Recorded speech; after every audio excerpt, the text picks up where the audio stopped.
મિત્રો, ગઈકાલે મારે ત્યાં એક બેન એમના બાળકને બતાવવા માટે આવ્યા હતા.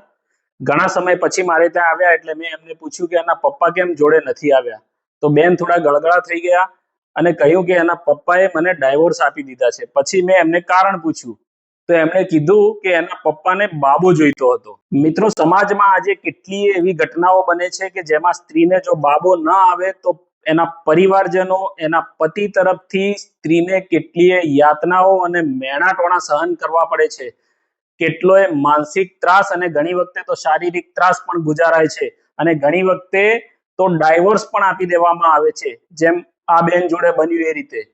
મિત્રો, જ્યારે કોઈ પણ સ્ત્રીને પ્રેગ્નન્સી રહે છે તો બાળક બાબો હશે કે બેબી હશે એનો આધાર ફક્ત પુરુષ ઉપર છે, નહીં કે સ્ત્રી ઉપર.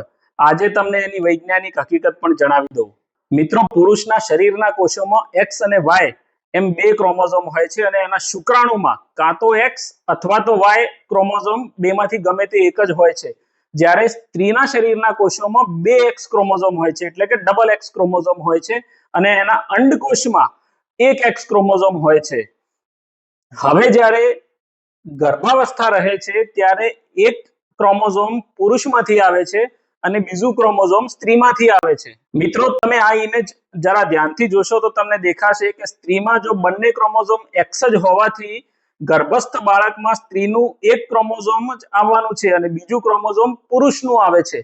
એટલે કે જો પુરુષમાંથી એક્સ ક્રોમોઝોમ આવે તો સ્ત્રીનું એક્સ ક્રોમોઝોમ અને પુરુષનું એક્સ ક્રોમોઝોમ એમ બંને મળી અને ફિમેલ ચાઇલ્ડ વિકાસ પામે છે, એટલે કે બેબી વિકાસ પામે છે. અને જો પુરુષમાંથી વાય ક્રોમોઝોમ આવે તો સ્ત્રીનું એક્સ અને પુરુષનું વાય એમ બંને ક્રોમોઝોમ મળી અને મેલ ચાઇલ્ડ વિકાસ પામે છે, એટલે કે બાબાનો વિકાસ થાય છે. એટલે બાબો આવશે કે બેબી આવશે એનો આધાર ફક્ત પુરુષનું કયું ક્રોમોઝોમ આવે છે એના ઉપર રહેલો છે.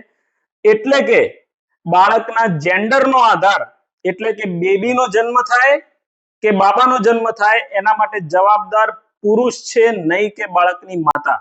મને બેનનું દુઃખ થયું, પણ સમાજમાં રહેલી ખોટી ગેરમાન્યતાઓ તેમજ આવા દૂષણને દૂર કરવા માટે આ માહિતી તમે લાગતા વળગતાઓને શેર કરો અને અમારી ચેનલને સબસ્ક્રાઇબ કરજો. આભાર.